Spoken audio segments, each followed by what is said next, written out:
बिस्मिल्लाहिर्रहमानिर्रहीम। अस्सलामु अलैकुम।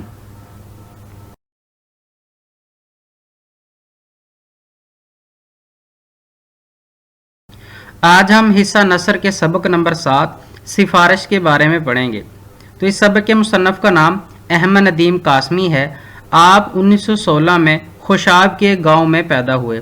उर्दू अदब में आप एक कालम, एक अदीब, एक सहाफ़ी और एक अफसाना नगार के तौर पर मशहूर हुए हैं। इसके साथ साथ आप तरक्की पसंद तहरीक से वाबस्ता रहे। आपके अफसानों का मौजू मुख्तलिफ मुआशरती मसाइल था। इसके अलावा आपने मुआशरे के कौल और फ़ेल के तज़ाद को अपने अफसानों में बड़ी तफसील के साथ बयान किया है। आपकी तसानीफ़ हैं चौपाल, बगोले, तुलुओ ग़ुरूब, सन्नाटा, धड़कने, दरो दीवार, घर से घर तक, बाज़ारे हयात, बरगे हिना, रिमझिम और मुहीत। ये किताबें हैं। वैसे तो इसने काफ़ी किताबें लिखी हैं, लेकिन ये किताबें बहुत ज़्यादा मशहूर हुई हैं। इसके साथ हम देखते हैं मुश्किल अल्फाज के मानी इस सबक में कौन कौन से आए हैं। आँख चली गई यानी आँख की बिनाई ख़त्म हो गई। मिस्री शाह लाहौर के एक मोहल्ला का नाम है। ममनूनियत यानी एहसान मंदी। जन से गुजरना, तेज़ी से गुजर जाना। कोना खदरा यानी मामूली हिस्सा। लपक कर यानी जल्दी से। हल्दी होना, जर्द होना। गज़ब होना, काम ख़राब होना। जतन करना, कोशिश करना। अब हम इस सबक के अहम नुकात की बात करते हैं। मोहल्ले की गली पर तांगे लगे रहना, आंखों का लाल लाल रहना, मिस्री शाह में से गुजरना, लुकमान हकीम, फीकी की आंखों में ममनूनियत की नमी जागी, घोड़ा 10 मिनट तक गिरा रहा, डॉक्टर अब्दुल जब्बार, झूठे वादे देना, बाहर बरामदे में फीके के बाप को जगह का मिल जाना, सिफारिश करवाना, कार्ड दिखाना, डॉक्टर का गुस्से होना, फीके का यकीन और दूसरों के लिए सबक। ये जो अहम नुकात हैं, इनको अगर देखकर टेक्स्ट बुक से अच्छी तरह इस सबक को रीड कर लिया जाए तो ये सबक आपको जहन नशीन हो जाएगा।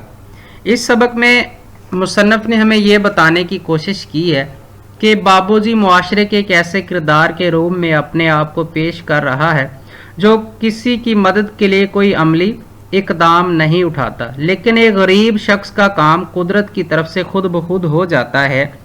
फिक्का बाबूजी के पास जाता है और ये बताता है कि इसके बाबा की आंख ज़ाया हो गई है। बाबूजी इसकी मदद करने का वादा करता है, डॉक्टर का नाम और पता बताता है, इसको फ़ोन भी करता है, लेकिन वो फ़ोन पर नहीं मिलता। फीके के बाप की आंखें अल्लाह के फजलो करम से सरकारी इलाज से ठीक हो जाती हैं। आखिरकार बाबूजी शर्मिंदगी महसूस करता है और ये फैसला करता है कि तमाम हकीकत फीके को बता दी जाए, लेकिन फीका ये कहकर उसे खामोश रहने पर मजबूर कर देता है कि इसके बाप की बिनाई अल्लाह ने और आपने दी है। जिस पर बाबूजी मसनूई शुक्रिया अदा करते हुए कहता है, कोई बात नहीं फीके, कोई बात नहीं। ये तो इस अफसाना नगार के एक मुख्तसर तारफ था। उसके बाद फीके को, क्योंकि उसने ना सिफारिश करवाई थी ना ही कोई तगो दो की थी, बाबूजी वक्ती तौर पर तो झूठ बोलकर सुरखरू हो गए थे, लेकिन जब घर वापस आ रहे थे तो झूठ बोलने की वजह से इसका ज़मीर मलामत कर रहा था, जिसकी वजह से इसके कदम बोझल हो रहे थे और चलना भी मुहाल हो रहा था, मगर जहन झूठ की नदामत की वजह से शिकस्त खा रहा था। बाबूजी को अपने इस फेल से अपना आप बहुत बड़ा कमतर नज़र आ रहा था। इसके ज़मीर ने उसे रुला दिया। बाबू का दिल इंतहाई उदास और गमज़दा रहता था क्योंकि उसने फीके से झूठ बोला था। इसके बाद इस सबक में जो तशरीह के हवाले से अहम पैराग्राफ हैं वो देखते हैं। बाबा मिस्री सामे से गुजरना। इसके बाद मैंने 3 दिन तक वक़्त में गुजारा।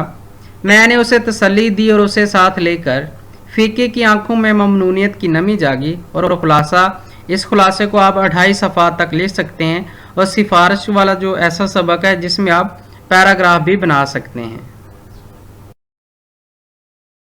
अब हम इस सबक के हवाला मतन की बात करते हैं। सबक का अनवान सिफारिश। मुसन्नफ़ अहमद नदीम कासमी। माखज़ कपास का फूल। सनफ़ अदब अफसाना निगारी। इसके बाद सियाक़ो सबक। मारूफ अदबी शख्सियत जिसे ज़माना अहमद नदीम कासमी के नाम से जानता है, वो अपने मारूफ अफसानवी मजमूए कपास के फूल में एक अफसाने सिफारिश में हमारे मुआशरे की एक नहायत फरसूदा रवायत को पेश करते हैं कि हमारे ख़ास तबका जिसे अल्लाह ताला ने बेशुमार दौलत दे रखी है, वो गरीबों के लिए दिल से सिफारिश नहीं करते बल्कि ज़बानी तौर पर इनको तसल्ली देने के लिए कह देते हैं। इसी तरह फ़िक़े का बाप भी किसी नीम हकीम से सुरमा लेकर घर आता है और अपनी आंखों से महरूम हो जाता है। उसे म्यूँ हस्पताल रखा जाता है जबकि वहाँ उसको कोई असर नहीं होता। बाबूजी फ़िक़े को झूठी तसल्लियाँ देते रहते हैं, अलबत्ता इसके बाप की आंखें खुद ब खुद ठीक हो जाती हैं। अब इस सबक में जो मावन डेटा है वो देखते हैं। खरीदो फरोख्त में कसम खाने से बाज रहो, वो माल तो बकवा देती है लेकिन उसे मिटा देती है। अब इस सबक में जो मावन अशार आएंगे वो देखिएगा। कब कौन किसी का होता है, सब झूठे रिश्ते नाते हैं, अखलाक से खाली लोग यहाँ लफ्ज़ों के तीर चलाते हैं। गज़ब किया तेरे वादे पे एतबार किया, तमाम रात क़यामत का इंतज़ार किया। फसाने दर्द महरूमी के दोहराए नहीं जाते, कुछ ऐसे ज़ख्म होते हैं जो दिखलाए नहीं जाते। कोई हाथ भी ना मिलाएगा जो गले मिलोगे तपाक से, ये नए मिजाज का शहर है ज़रा फासले से मिला करो। गर्द से जाम है गैरों की तरफ महफिल में, जबकि साकी पे आया है मेरा प्यासा होना। तेरे आज़ाद बंदों की न ये दुनिया न वो दुनिया, यहाँ मरने की पाबंदी वहाँ जीने की पाबंदी। गरीब शहर तो फाकों से मर गया लेकिन अमीर शहर के गोदाम है अनाज से पुर। ये जो मावन शेर मैंने इधर लिखे हैं ये सारे ही इसकी तशरीह के हवाले से अहम है और आप लोगों ने इसको अच्छी तरह तैयार करना है। इसके बाद अहादीस, तुम में से बेहतर वो है जो दूसरों को नफ़ा दे, सच कभी झूठ से शिकस्त नहीं खाता। उम्मीद है इस वीडियो को देखने के बाद इस सबक में आपको कोई मसला पेश नहीं आएगा। अपनी दुआओं में याद रखिएगा। अस्सलामु अलैकुम।